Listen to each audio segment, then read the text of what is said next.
सेंग्राफोर खाना जानो नागिरदो साब्रैसो दुश्मनथार बिथांमोना दाउखौनो मासेल' लाबोदो खोमा इसोर दाउआनो मासेल' दाउखि मोनामलायनाय आयै नायलाय इसोरनि माबा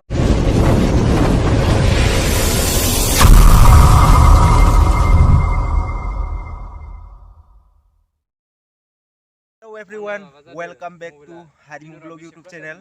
Video बानायनाया गोबावसैमोन ओमफ्राय Happy New Year 2023 नि गासिनिसिमबो आंनि अननाय आरो खुलुमनायखौ बयनिसिमबो जासिहरनाय थाबाय गोदान बोसोरनि आसा खालामदो गासिबो मोजाङैनो दं होननानै नै 2022 थांनायावथ' गोबां हेंथा हेंसिजों थांबाय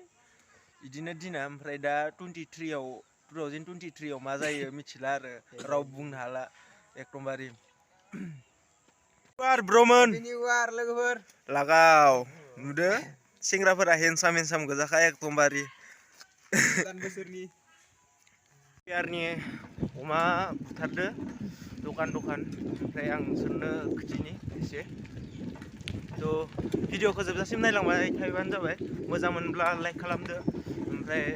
शेयार खालामदो ओमफ्राय चेनेलाव गोदानबाथाय चेनेलखौ साबस्क्राइब खालामलादो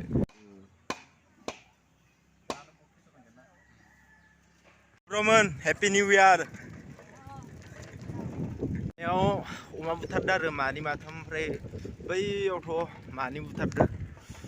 एसे देखायना होनोसै बेसे गाइसमोन बेयाव बुथारदो ओइ बेसे दामा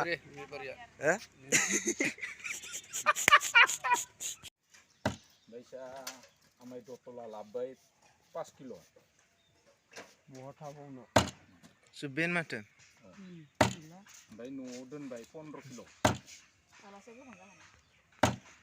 आरो ओमफ्राय जोंथ' जेराव बेरायनो थांनाय जादियासै नायनोसै नै 1 तारिख 2 तारिखखौ थांखां होनोसै ओमफ्राय बाव बेरायनाय जायो नायनोसै सेंग्राफोर खाना जानो नागिरदो साब्रैसो दुश्मनथार बिथांमोना दाउखौनो मासेल' लाबोदो खोमा इसोर दाउआनो मासेल'